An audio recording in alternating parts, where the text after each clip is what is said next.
ഓം ശാന്തി 11/6/2024 പ്രഭാതമുരളി.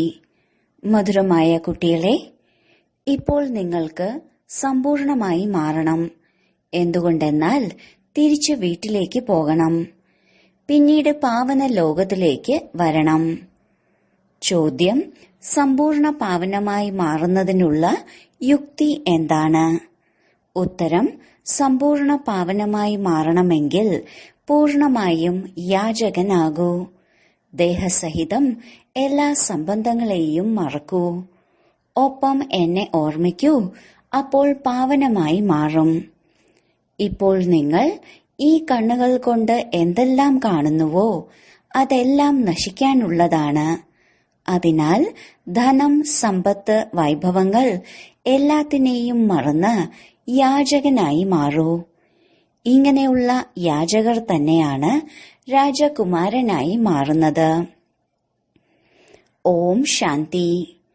മധുരമധുരമായ ആത്മീയ കുട്ടികളെ പ്രതി ആത്മീയ അച്ഛൻ മനസ്സിലാക്കി തരികയാണ്. കുട്ടികൾ ഇത് നല്ല രീതിയിൽ മനസ്സിലാക്കുന്നുണ്ടാകും.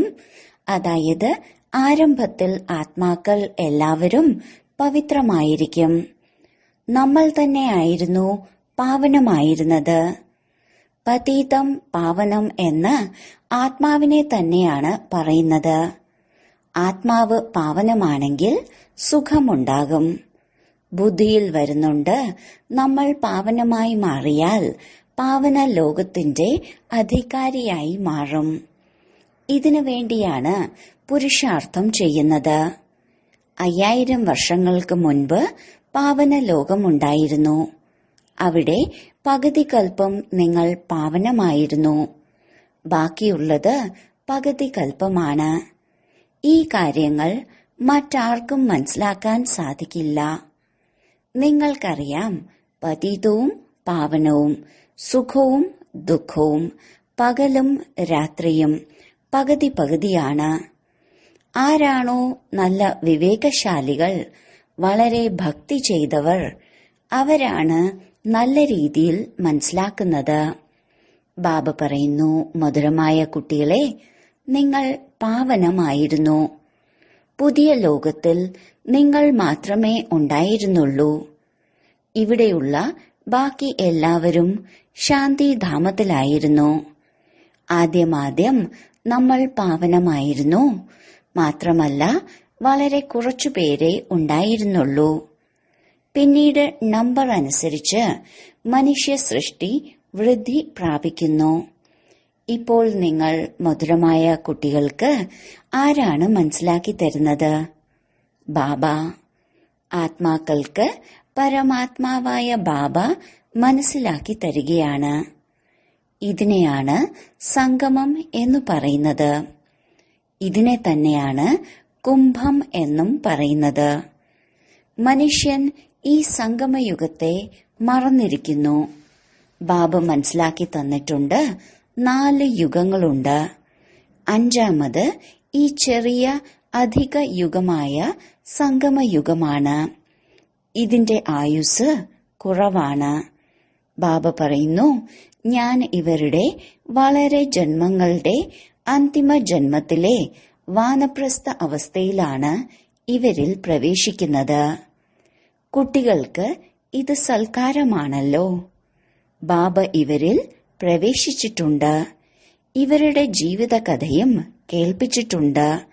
ബാബ പറയുന്നു, ഞാൻ ആത്മാക്കളോട് തന്നെയാണ് സംസാരിക്കുന്നത്.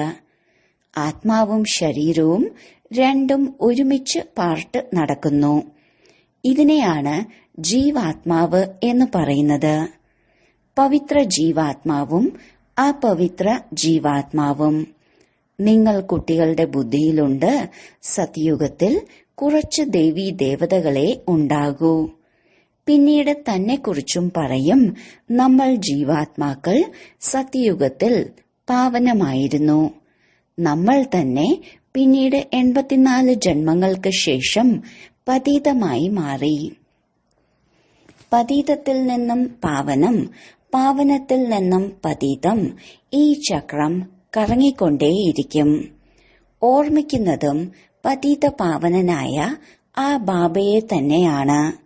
അതിനാൽ ഓരോ 5000 വർഷങ്ങൾക്ക് ശേഷം ബാബ ഒരു തവണ മാത്രമാണ് വരുന്നത്. വന്ന് സ്വർഗം സ്ഥാപന ചെയ്യുന്നു.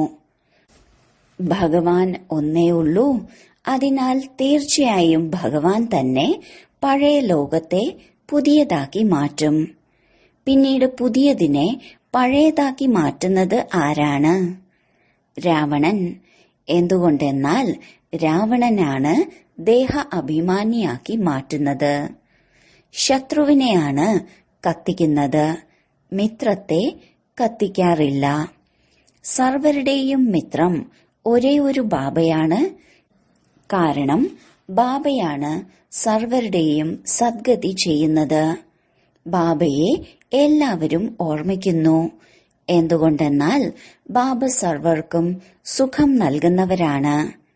എങ്കിൽ തീർച്ചയായും ദുഃഖം നൽകാനും ഒരാൾ ഉണ്ടാകും. അതാണ് 5 വികാരങ്ങളാകുന്ന രാവണൻ. പകുതി കൽപ്പം രാമരാജ്യം, പകുതി കൽപ്പം രാവണരാജ്യം. സ്വസ്തിക വരയ്ക്കാറില്ലേ? ഇതിന്റെ അർത്ഥവും ബാബ മനസ്സിലാക്കി തരികയാണ്. ഇതിൽ പൂർണമായും 4 ഭാഗങ്ങളുണ്ടാകും. അല്പം കുറവോ കൂടുതലോ ആവുകയില്ല. ഈ ഡ്രാമ വളരെ കൃത്യമാണ്. ചിലർ കരുതുന്നു ഈ നാടകത്തിൽ നിന്ന് രക്ഷപ്പെടണം. ഇവിടെ വളരെ ദുഃഖമാണ്.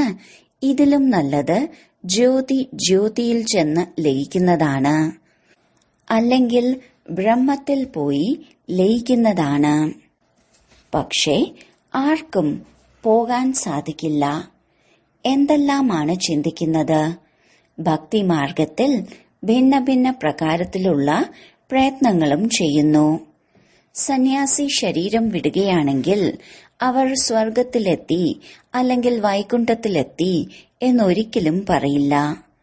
പ്രവൃത്തി മാർഗത്തിലുള്ളവരാണ് അവർ സ്വർഗം പോകി എന്ന് പറയുന്നത്. ആത്മാക്കൾക്ക് സ്വർഗം ഓർമ്മയുണ്ടല്ലോ. നിങ്ങൾക്കാണ് ഏറ്റവും കൂടുതൽ ഓർമ്മയുള്ളത്. നിങ്ങൾക്ക് ചരിത്രം, ഭൂമിശാസ്ത്രം രണ്ടും അറിയാം. ബാക്കി ആർക്കും അറിയുകയുമില്ല. നിങ്ങൾക്കും അറിയില്ലായിരുന്നു.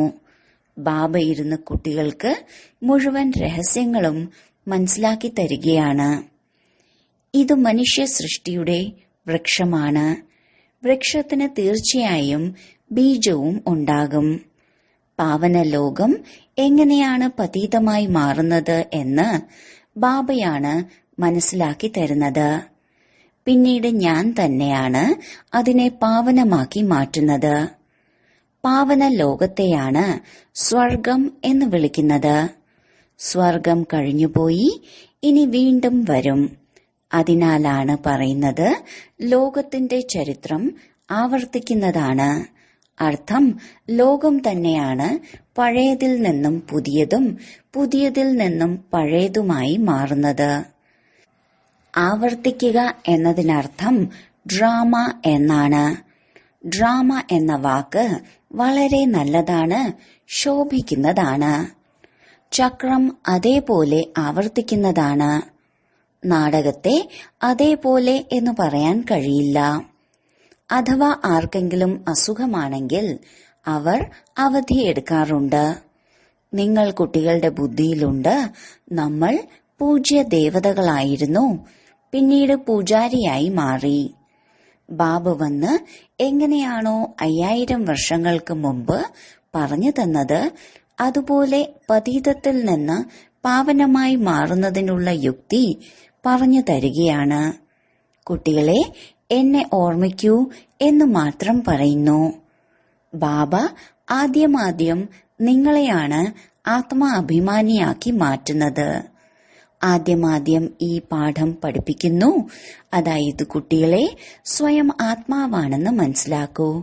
ബാബയെ ഓർമ്മിക്കൂ. നിങ്ങളെ ഇത്രത്തോളം ഓർമ്മിപ്പിക്കുന്നു, എന്നിട്ടും നിങ്ങൾ മറന്നുപോകുന്നു. ഡ്രാമയുടെ അന്ത്യമാകുന്നത് വരെ മറന്നുകൊണ്ടേയിരിക്കും. അന്തിമത്തിൽ എപ്പോൾ വിനാശത്തിന്റെ സമയം വരുന്നുവോ അപ്പോൾ പഠിപ്പ് പൂർത്തിയാകും. പിന്നീട് നിങ്ങൾ ശരീരം ഉപേക്ഷിക്കും. സർപ്പവും ഒരു പഴയ ഉറ ഉപേക്ഷിച്ച് അടുത്തത് എടുക്കാറില്ലേ? അതിനാൽ ബാബയും മനസ്സിലാക്കി തരികയാണ്, നിങ്ങൾ ഇരിക്കുമ്പോഴും നടക്കുമ്പോഴും ആത്മാ അഭിമാനിയായി ഇരിക്കൂ. മുൻപ് നിങ്ങൾക്ക് ദേഹാഭിമാനം ഉണ്ടായിരുന്നു. ഇപ്പോൾ ബാബ പറയുന്നു, ആത്മാ അഭിമാനിയായി മാറൂ. ദേഹാഭിമാനത്തിൽ വരുന്നതിനാൽ 5 വികാരങ്ങൾ നിങ്ങളെ പിടികൂടുന്നു. ആത്മ അഭിമാനി ആവുകയാണെങ്കിൽ ഒരു വികാരത്തിനും നിങ്ങളെ സ്പർശിക്കാൻ സാധിക്കില്ല. ദേഹി അഭിമാനിയായി മാറി വളരെ സ്നേഹത്തോടെ ബാബയെ ഓർമ്മിക്കണം. ഈ സംഗമത്തിൽ ആത്മാക്കൾക്ക് പരമാത്മാവിന്റെ സ്നേഹം ലഭിക്കുന്നു. ഇതിനെ കല്യാണക്കാരിയായ സംഗമയുഗം എന്നാണ് പറയുന്നത്. ഇവിടെയാണ് ബാബയും കുട്ടികളും വന്ന് കണ്ടുമുട്ടുന്നത്. നിങ്ങൾ ആത്മാക്കളും ശരീരത്തിലാണ്. ബാബയും ശരീരത്തിൽ വന്നാണ് നിങ്ങളിൽ ആത്മനിശ്ചയം ഉണ്ടാക്കുന്നത്. എല്ലാവരെയും തിരിച്ചു കൊണ്ടുപോകേണ്ട സമയമാകുമ്പോൾ ഒരു തവണ മാത്രമാണ് ബാബ വരുന്നത്. ഞാൻ നിങ്ങളെ എങ്ങനെ തിരികെ കൊണ്ടുപോകും എന്നതും മനസ്സിലാക്കി തന്നിട്ടുണ്ട്. നിങ്ങൾ പറയുന്നുണ്ട്, ഞങ്ങൾ പതീതമാണ്, അങ്ങ് പാവനമാണ്. അങ്ങ് വന്ന് ഞങ്ങളെ പാവനമാക്കി മാറ്റൂ. ബാബ എങ്ങനെ പാവനമാക്കി മാറ്റും എന്നത് നിങ്ങൾക്ക് അറിയില്ലായിരുന്നു. ഏതുവരെ ആക്കി മാറ്റുന്നില്ലയോ അതുവരെ എന്തറിയാനാണ്? ഇതും നിങ്ങൾ മനസ്സിലാക്കുന്നുണ്ട്. ആത്മാവ് ചെറിയ നക്ഷത്രമാണ്, ബാബയും ചെറിയ നക്ഷത്രമാണ്. പക്ഷെ ബാബ ജ്ഞാനസാഗരനും ശാന്തിയുടെ സാഗരനുമാണ്. നിങ്ങളെയും തനിക്ക് സമാനമാക്കി മാറ്റുന്നു. ഈ ജ്ഞാനം നിങ്ങൾ കുട്ടികളിലുണ്ട്. പിന്നീട് നിങ്ങൾ ഇത് മറ്റുള്ളവർക്ക് മനസ്സിലാക്കി കൊടുക്കുന്നു. പിന്നെ നിങ്ങൾ സത്യയുഗത്തിലെത്തുമ്പോൾ ഈ ജ്ഞാനം കേൾപ്പിക്കുമോ? ഇല്ല. ജ്ഞാനസാഗരനായ ബാബ ഒന്നേ ഉള്ളൂ. ബാബ നിങ്ങളെ ഇപ്പോൾ പഠിപ്പിക്കുകയാണ്. എല്ലാവർക്കും ജീവിതകഥ ഉണ്ടാകുമല്ലോ. ബാബ അത് കേൾപ്പിച്ചുകൊണ്ടേയിരിക്കുന്നു. പക്ഷെ നിങ്ങൾ മിനിറ്റിന് മറന്നുപോകുന്നു. നിങ്ങളുടെ യുദ്ധം മായയുമായി ആണ്. ഞാൻ ബാബയെ ഓർമ്മിക്കുകയാണ് എന്ന് നിങ്ങൾ അനുഭവം ചെയ്യുന്നുണ്ട്. പിന്നീട് മറന്നുപോകുന്നു. ബാബ പറയുന്നു, മായയാണ് നിങ്ങളുടെ ശത്രു. അത് നിങ്ങളെ മറപ്പിക്കും. അർത്ഥം ബാബയിൽ നിന്ന് മുഖം തിരിപ്പിക്കും. നിങ്ങൾ കുട്ടികൾ ഒരു തവണയാണ് ബാബയുടെ സന്മുഖത്ത് വരുന്നത്. ബാബ ഒരു തവണയാണ് സമ്പത്ത് നൽകുന്നത്. പിന്നീട് ബാബയ്ക്ക് സന്മുഖത്ത് വരേണ്ട ആവശ്യമില്ല. പാപാത്മാവിൽ നിന്നും പുണ്യാത്മാവും സ്വർഗത്തിന്റെ അധികാരിയുമാക്കി മാറ്റി കഴിഞ്ഞു. പിന്നീട് വന്ന് എന്തു ചെയ്യാനാണ്? നിങ്ങൾ എന്നെ വിളിച്ചു, ഞാനും കൃത്യസമയത്ത് വന്നു. ഓരോ 5000 വർഷങ്ങൾക്ക് ശേഷവും ഞാൻ എന്റെ സമയമാകുമ്പോൾ വരും. ഇത് ആർക്കും അറിയില്ല. ശിവരാത്രി എന്തിനാണ് ആഘോഷിക്കുന്നത്? ശിവൻ എന്താണ് ചെയ്തത്? ഇതാർക്കും അറിയില്ല. അതിനാൽ ശിവരാത്രിക്ക് അവധി പോലും നൽകുന്നില്ല. ബാക്കി എല്ലാവർക്കും വേണ്ടി അവധി നൽകുന്നു. എന്നാൽ ശിവബാബ വരുന്നു, ഇത്രയും പാർട്ട് അഭിനയിക്കുന്നു. എന്നിട്ടും ബാബയെ ആർക്കും അറിയില്ല. അർത്ഥം പോലും മനസ്സിലാക്കുന്നില്ല. ഭാരതത്തിൽ എത്ര അജ്ഞാനമാണ്! നിങ്ങൾ കുട്ടികൾക്കറിയാം, ശിവബാബയാണ് ഉയർന്നതിലും ഉയർന്നത്. എങ്കിൽ തീർച്ചയായും ബാബ മനുഷ്യനെയും ഉയർന്നതിലും ഉയർന്നതാക്കി മാറ്റും. ബാബ പറയുന്നു, ഞാൻ ബ്രഹ്മാവിന് ജ്ഞാനം നൽകി, യോഗം പഠിപ്പിച്ചു. പിന്നീടിവർ നരനിൽ നിന്ന് നാരായണനായി മാറി. അവർ ഈ ജ്ഞാനം കേട്ടിട്ടുണ്ട്. ഈ ജ്ഞാനം നിങ്ങൾക്കുള്ളതാണ്. മറ്റുള്ളവർക്ക് ഇത് ശോഭിക്കില്ല. നിങ്ങൾക്ക് വീണ്ടും ദേവതയാകണം. ബാക്കി ആരും ആകുന്നില്ല. ഇതാണ് നരനിൽ നിന്ന് നാരായണനായി മാറുന്നതിനുള്ള കഥ. ആരെല്ലാമാണോ മറ്റ് ധർമ്മങ്ങൾ സ്ഥാപിച്ചത് അവരെല്ലാം ഇപ്പോൾ പുനർജന്മങ്ങൾ എടുത്ത് തമോ പ്രധാനമായിരിക്കുന്നു. പിന്നീട് അവർക്ക് എല്ലാവർക്കും സതോ പ്രധാനമായി മാറണം. ആ പദവിയുടെ ആധാരത്തിൽ വീണ്ടും ആവർത്തിക്കണം. ഉയർന്ന പാർട്ട്ധാരിയായി മാറാൻ നിങ്ങൾ എത്ര പുരുഷാർത്ഥം ചെയ്യുന്നു? ആരാണ് പുരുഷാർത്ഥം ചെയ്യിപ്പിക്കുന്നത്? ബാബ. നിങ്ങൾ ശ്രേഷ്ഠരായി മാറുന്നു. പിന്നീട് ഒരിക്കലും നിങ്ങൾ ഓർമ്മിക്കുക പോലുമില്ല. സ്വർഗത്തിൽ ആരെങ്കിലും ഓർമ്മിക്കുമോ? ഉയർന്നതിലും ഉയർന്നത് ബാബയാണ് പിന്നീട് ഉയർന്നതാക്കി മാറ്റുകയും ചെയ്യുന്നു. നാരായണന് മുമ്പ് ശ്രീകൃഷ്ണനാണ്. പിന്നീട് നിങ്ങൾ എന്തിനാണ് നരനിൽ നിന്ന് നാരായണനായി മാറണം എന്നും പറയുന്നത്? എന്തുകൊണ്ടാണ് നരനിൽ നിന്ന് കൃഷ്ണനാകണം എന്ന് പറയാത്തത്? ആദ്യം നാരായണനായി ആണോ മാറുന്നത്? ആദ്യം രാജകുമാരനായ ശ്രീകൃഷ്ണനായി മാറും. കുട്ടികൾ പുഷ്പമാണ്. അവർ പിന്നീട് യുഗൾ ആകുന്നു. ബ്രഹ്മചാരിക്കാണ് മഹിമയുണ്ടാകുന്നത്. ചെറിയ കുട്ടികളെ സതോ പ്രധാനമെന്ന് പറയും. നിങ്ങൾ കുട്ടികൾക്ക് ചിന്ത വരണം, ഞങ്ങൾ ആദ്യമാദ്യം തീർച്ചയായും രാജകുമാരനായി മാറും. യാചകനിൽ നിന്നും രാജകുമാരൻ എന്ന പാട്ടുമുണ്ട്. യാചകൻ എന്ന് ആരെയാണ് പറയുന്നത്? ആത്മാവിനെ തന്നെയാണ് ശരീരത്തോടൊപ്പം യാചകൻ അല്ലെങ്കിൽ ധനികൻ എന്നു പറയുന്നത്. നിങ്ങൾക്കറിയാം, ഈ സമയത്ത് എല്ലാവരും യാചകരായി മാറുന്നു. എല്ലാം തീർന്നിരിക്കുന്നു. നിങ്ങൾക്ക് ഈ സമയത്താണ് ശരീരസഹിതം യാചകനായി മാറേണ്ടത്. എത്ര ധനവും സമ്പത്തുമുണ്ടോ അതെല്ലാം അവസാനിക്കും. ആത്മാവിന് യാചകനായി മാറണം. എല്ലാം ഉപേക്ഷിക്കണം. പിന്നീട് രാജകുമാരനാകണം. നിങ്ങൾക്കറിയാം, ധനം സമ്പത്ത് എല്ലാം ഉപേക്ഷിച്ച് യാചകരായി മാറി നമ്മൾ വീട്ടിലേക്ക് പോകും. പിന്നീട് രാജകുമാരനായി പുതിയ ലോകത്തിൽ വരും. എന്തെല്ലാമുണ്ടോ അതിനെയെല്ലാം ഉപേക്ഷിക്കണം. ഈ പഴയ സാധനങ്ങൾ കൊണ്ട് ഒരു കാര്യവുമില്ല. ആത്മാവ് പവിത്രമായി മാറും. പിന്നീട് പാർട്ട് അഭിനയിക്കാനായി വരും. കൽപ്പം മുമ്പത്തേതുപോലെ. എത്രത്തോളം നിങ്ങൾ ധാരണ ചെയ്യുന്നുവോ അത്രയും ഉയർന്ന പദവി നിങ്ങൾ നേടും. അഥവാ ഇപ്പോൾ ആരുടെയെങ്കിലും കയ്യിൽ 5 കോടി ഉണ്ടെങ്കിൽ പോലും അതും ഇല്ലാതാകും. നമ്മൾ വീണ്ടും നമ്മുടെ പുതിയ ലോകത്തിലേക്ക് പോവുകയാണ്.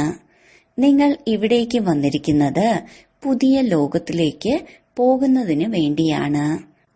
നമ്മൾ പുതിയ ലോകത്തിലേക്കായി പഠിക്കുകയാണ് എന്ന് മനസ്സിലാക്കുന്ന സത്സംഗം മറ്റൊന്നില്ല. നിങ്ങൾ കുട്ടികളുടെ ബുദ്ധിയിലുണ്ട്, ബാബ നമ്മളെ ആദ്യം യാചകനാക്കി പിന്നീട് അധികാരിയാക്കി മാറ്റും. ദേഹത്തിന്റെ എല്ലാ സംബന്ധവും ഉപേക്ഷിച്ചാൽ യാചകനായില്ലേ? ഒന്നുമില്ല. ഇപ്പോൾ ഭാരതത്തിൽ ഒന്നുമില്ല. ഇപ്പോൾ ഭാരതം യാചകനും പാപ്പരുമാണ്. പിന്നീട് സമ്പന്നമാകേണ്ടി വരും. ആരാണ് ആവുന്നത്? ആത്മാവ് ശരീരത്തിലൂടെ ആവുന്നു. ഇപ്പോൾ രാജാവും റാണിയും ഒന്നുമില്ല. അവരും പാപ്പരാണ്. രാജാവിനും റാണിക്കും കിരീടമില്ല. പ്രകാശ കിരീടവുമില്ല. രത്നങ്ങൾ പതിച്ച കിരീടവുമില്ല. അന്ധകാരത്തിന്റെ ലോകമാണ്. സർവവ്യാപി എന്ന് പറഞ്ഞുകൊണ്ടിരിക്കുന്നു. പറയുന്നു, എല്ലാവരിലും ഭഗവാനുണ്ട്. എല്ലാം ഒന്നാണ്. പട്ടിയിലും പൂച്ചയിലും ഉണ്ട്. ഇതിനെയാണ് പറയുന്നത് അന്ധകാരത്തിന്റെ ലോകം. നിങ്ങൾ ബ്രാഹ്മണരുടെ രാത്രിയായിരുന്നു. ഇപ്പോൾ മനസ്സിലാക്കുന്നുണ്ട്, ജ്ഞാനത്തിന്റെ പകൽ വന്നുകൊണ്ടിരിക്കുന്നു. സത്യയുഗത്തിൽ എല്ലാവരും തെളിഞ്ഞ ദീപങ്ങളായിരിക്കും. ഇപ്പോൾ ദീപം തീർത്തും മങ്ങിയിരിക്കുന്നു. ഭാരതത്തിൽ തന്നെയാണ് ദീപം തെളിയിക്കുന്ന ആചാരമുള്ളത്. ബാക്കി ആരും ദീപം തെളിയിക്കുന്നില്ല. നിങ്ങളുടെ ദീപം തെളിഞ്ഞിരിക്കുന്നു. സത്തോ പ്രധാനമായ ലോകത്തിന്റെ അധികാരികളായിരുന്നു. ആ ശക്തി കുറഞ്ഞു കുറഞ്ഞു വന്ന് ഇപ്പോൾ ഒട്ടും ശക്തിയില്ലാത്തവരായി മാറി. പിന്നീട് ബാബ വന്ന് നിങ്ങൾക്ക് ശക്തി നൽകുകയാണ്, ബാറ്ററി നിറയ്ക്കുകയാണ്. ആത്മാവിന് പരമാത്മാവായ ബാബയുടെ ഓർമ്മയുള്ളതിനാൽ ബാറ്ററി നിറയുന്നു. ശരി, വളരെ കാലത്തെ വേർപാടിനു ശേഷം തിരിച്ചു കിട്ടിയ മധുരമധുരമായ കുട്ടികൾക്ക് മാതാവും പിതാവുമായ ബാബ്ദാദയുടെ സ്നേഹസ്മരണയും സുപ്രഭാതവും. ആത്മീയ അച്ഛന്റെ ആത്മീയ കുട്ടികൾക്ക് നമസ്കാരം. ധാരണയ്ക്കുള്ള മുഖ്യസാരം. 1. ഇപ്പോൾ നാടകം പൂർത്തിയാവുകയാണ്. നമുക്ക് തിരിച്ചു പോകണം. അതിനാൽ ആത്മാവിന് ബാബയുടെ ഓർമ്മയിലൂടെ സതോപ്രധാനവും പാവനവുമായി തീർച്ചയായും മാറണം. ബാബയ്ക്ക് സമാനം ജ്ഞാനസാഗരനും ശാന്തിസാഗരനുമായി ഇപ്പോൾ തന്നെ മാറണം. 2. ഈ ദേഹത്തിൽ നിന്ന് പോലും പൂർണമായും യാചകനായി മാറുന്നതിനായി ബുദ്ധിയിൽ ഉണ്ടാകണം. ഈ കണ്ണുകൾ കൊണ്ട് എന്തെല്ലാം കാണുന്നുവോ അതെല്ലാം നശിക്കാനുള്ളതാണ്. നമുക്ക് യാചകനിൽ നിന്ന് രാജകുമാരനാകണം. നമ്മൾ പഠിക്കുന്നത് തന്നെ പുതിയ ലോകത്തിലേക്ക് വേണ്ടിയാണ്. വരദാനം: മാന്ത്രികം കാണിക്കുന്നതിന് പകരം അവിനാശി ഭാഗ്യത്തിന്റെ തിളങ്ങുന്ന നക്ഷത്രമായി മാറുന്ന സിദ്ധി സ്വരൂപരായി ഭവിക്കൂ. ഇന്നത്തെ കാലത്ത് അല്പകാലത്തെ സിദ്ധിയുള്ളവരുണ്ട്. അവർ അന്തിമത്തിൽ മുകളിൽ നിന്ന് വന്നത് കാരണം സതോ പ്രധാന സ്ഥിതി അനുസരിച്ച് പവിത്രതയുടെ ഫലസ്വരൂപമായി അല്പകാലത്തിന്റെ അത്ഭുതം കാണിക്കുന്നു. എന്നാൽ ആ സിദ്ധി സദാകാലം ഉണ്ടായിരിക്കുകയില്ല. എന്തുകൊണ്ടെന്നാൽ കുറഞ്ഞ സമയത്തിനുള്ളിൽ തന്നെ സതോ, രജോ, തമോ 3 അവസ്ഥകളിലൂടെയും കടന്നു പോകുന്നു. താങ്കൾ പവിത്രാത്മാക്കൾ സദാ സിദ്ധി സ്വരൂപമാണ്. മാന്ത്രികം കാണിക്കുന്നതിന് പകരം തിളങ്ങുന്ന ജ്യോതി സ്വരൂപം ആക്കുന്നവരാണ്. അവിനാശി ഭാഗ്യത്തിന്റെ തിളങ്ങുന്ന നക്ഷത്രമാക്കുന്നവരാണ്. അതുകൊണ്ട് എല്ലാവരും താങ്കളുടെ അടുത്ത് തന്നെ അഞ്ജലി സ്വീകരിക്കുന്നതിനായി വരും. സ്ലോഗൻ: പരിധിയില്ലാത്ത വൈരാഗ്യവൃത്തിയുടെ വായുമണ്ഡലമുണ്ടെങ്കിൽ സഹയോഗി സഹജയോഗിയായി മാറും.